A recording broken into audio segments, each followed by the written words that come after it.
Hi friends, ఎలా ఉన్నారు? అందరూ బాగున్నారని కోరుకుంటాను.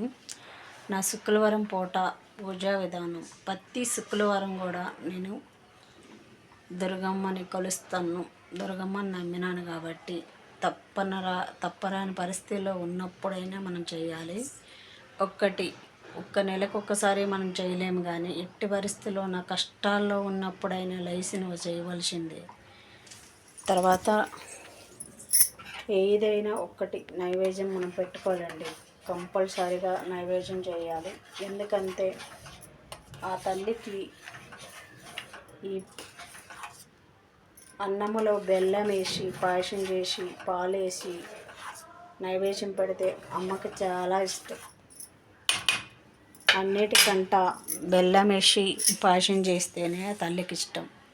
చూసారు కదా తల్లిని, చూసారా? నేను కొలిసి నేను నమ్మి డబ్బు ధనము మనం కష్టపడకంటే ఏది రాదండి. ఇదండి మర్రాట పెట్టుకోవాలి. అది మర్రాట పెట్టే ప్లేస్. మా ప్లేస్ అంతే చిన్నది. తర్వాత గుమ్మం పూజ, ఫస్ట్ గుమ్మం పూజ చేసుకొని అంతా బయట పూజ చేసుకోవాలండి. ఇది ముందు చల్లారు చూసారు కదా.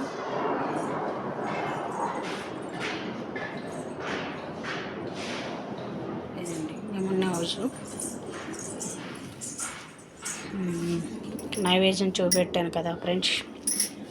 ఎప్పుడైనా సరే దుర్గమ్మని నమ్మిన వాళ్ళు కంపల్సరిగా లెగరాని పరిస్థితి అయినా మళ్ళీ కోపిక తెచ్చుకొని పూజ చేయడానికి ట్రై చేయండి. ఎప్పుడైనా మన కుటుంబం మొత్తం చల్లగా ఉన్నట్టుగా చూస్తుంది ఆ తల్లి. నమ్మిన వాళ్ళకి ఎప్పుడు వెనక పెట్టదు. ఏదో ఒక రూపాన్న ఆ తల్లి మనకు ఆదుకుంటుంది. ఇంకొకటి, కష్టాల్లో ఉన్నప్పుడైనా అమ్మ ఒక సెకండ్ ఆగుతుందేమో కానీ ఆ తల్లి మనకు ఆగదు, వచ్చి కాపాడుతుంది. నేను ప్రతి శుక్రవారం కూడా నాకు తోసినంత పెట్టి నేను ఇలా చేస్తాను. నాకు ఆ తల్లి వస్తుంది కూడా, కానీ వచ్చిన ఇది వరకే నేను చూసిన, కానీ ఇప్పుడు బంద్ చేసిన. నా హెల్త్ బాగాలేదు కాబట్టి. అందుకోసమే ఎవరైనా సరే ఆ తల్లిని నమ్మి కొలుచుకున్నారనుకో, ఎవరికి కూడా ఏందనేది లేదు అనే పరిస్థితి ఉండదు. లేదు అనే పరిస్థితిలో మనం బతికిన కొంచెమైనా పెడుతుంది. ఉన్నంతలో తృప్తి పడ్డం మనకి కూడా చాలా మంచిది. లేనిది కోసం ఆశపడకూడదు, ఉన్నది వదులుకోకూడదు. ఏది ఉంటుంది పెట్టండి. నేను మట్టుగా ఎప్పుడు పాయసం ఇట్లానే చేసుకుంటా. చూసారు కదా నా పాయసం. పాలు వేయండి, బెల్లం లేకపోతే చక్కెర వేయండి. మాదైతే శ్రీకాకుళం.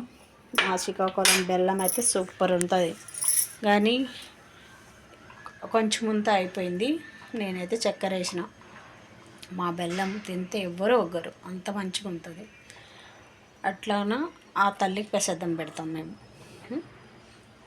ఓకే ఫ్రెండ్స్, మీ అందరూ కూడా పూజ చేసుకున్న వాళ్ళు ప్రతి శుక్రవారం మీ హెల్త్ బాగుండి అందరూ కూడా మంచిగా చేసుకోవాలని కోరుకుంటాను ఫ్రెండ్స్.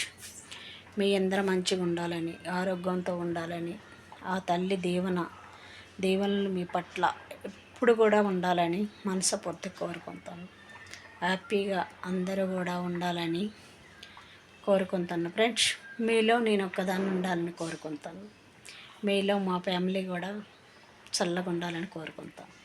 మీ అందరి ఫ్యామిలీలు, నా ఓటీవీ ఫ్రెండ్స్లు ఎక్కడున్న వాళ్ళైనా సరే అందరూ కూడా ఆ తల్లి ఆశీస్సులు మీ అందరికి కూడా మంచిగా ఉండి ఆరోగ్యంతో ఉండి మంచిగా ఉంటారని కోరుకుంటాను. ఆ అమ్మ దీవెనలు మీ అందరి పట్ల ఉండాలని మనస్ఫూర్తిగా కోరుకుంటాను. Okay friends, bye friends. ఇంకొకటి ఫ్రెండ్స్, మనం ఒక్క పూట ఉంటే ఓపిక తెచ్చుకొని ఒక్క పూట ఉంటే చాలా మంచిది, చాలా మంచి జరుగుతుంది. ఓపిక లేదని చెప్పమా. నేనైతే హెల్త్ బాగోదు కాబట్టి ఒప్పుకుండదు. ఇది వరకు నేను చేసిన ఒక్క పూటే చేసిన, ఇప్పుడంతే నేను చేయలేను ఫ్రెండ్స్. ఎందుకంటే షుగర్ వచ్చిన వాళ్ళం తెల్లవారింటికి ఏదో ఒకటి తినాలి.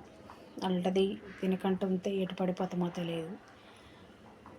తెచ్చినంతలోనే ఈ హెల్త్ బాగాలేని చేత ఇంటికాడే ఉంటాను. ప్రతి శుక్రవారం నా హెల్త్ బాగులేకపోయినా ఇలాగున్నా నేను లేసి కంపల్సరీ చేస్తాను. ఓకే ఫ్రెండ్స్, నేను చేసినంతలో మీకు చూపెడతాను. ఆ తల్లి ఒక్క దేవున మీ అందరి పట్ల ఉండాలని మనస్ఫూర్తిగా కోరుకుంటాను.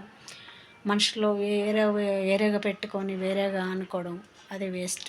కానీ నేను మనసులో ఏమి లేకుండా మనందరికి మంచి జరగాల, అందులో మేము ఉండాలా అని నా మనస్ఫూర్తిగా కోరుకుంటాను. Okay friends, bye.